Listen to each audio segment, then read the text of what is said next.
আসসালামু আলাইকুম। খোলা কবিতা চ্যানেলে আপনাদের স্বাগত জানাই। যারা এই মুহূর্তে ভিডিওটি দেখছেন, আশা করি প্রত্যেকে ভালো আছেন।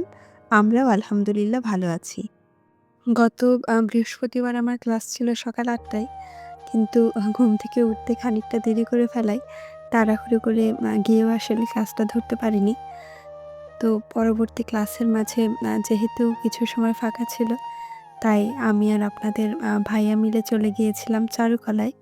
বসন্ত চলে আসাতে চারিদিকের পরিবেশ খুব সুন্দর লাগছিল। আর তখন যেহেতু বেশ সকাল ছিল, তাই চারুকলার স্টুডেন্টরা তখনও এসে পৌঁছয়নি। অবশ্য স্টুডেন্টরা থাকলে আরও ভালো হতো। কারণ চারুকলার স্টুডেন্টরা যখন থাকে, তখন তারা বিভিন্ন জায়গায় বসে ছবি আঁকতে থাকে এবং এত চমৎকার সব দৃশ্য যে দেখলেই আসলে মনটা একেবারে ভালো হয়ে যায়।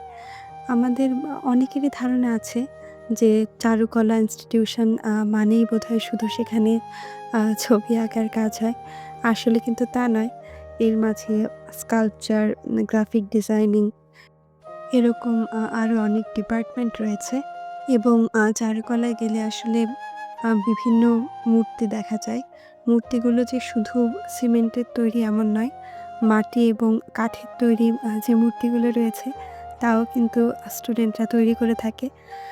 তো এই বিষয়গুলো দেখতে আসলে আমার বেশ ভালো লাগে এবং চারুকলার যে প্রাকৃতিক পরিবেশ তা এত সুন্দর যে মনে হয় যে শিল্পীর বেড়ে ওঠার জন্যই আসলে পরিবেশটি সৃষ্টি হয়েছে। চারিদিকের গাছপালা এবং পাখির ডাকে আপনি আসলে মুগ্ধ না হয়ে পারবেন না।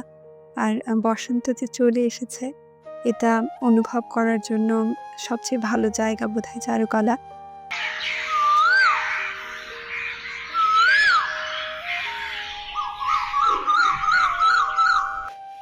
চারুকলার পরিবেশ আপনাদের কাছে কেমন লাগলো আমাকে কিন্তু জানাতে ভুলবেন না। যারা শেষ পর্যন্ত ভিডিওটি দেখেছেন তাদের সকলকে আন্তরিক কৃতজ্ঞতা জানাই।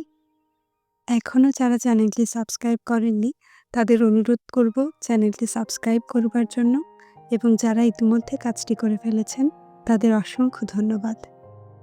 আর আপনারা যারা ফেসবুকে ভিডিওটি দেখছেন অবশ্যই লাইক এবং ফলো করতে ভুলবেন না। আসসালামু আলাইকুম।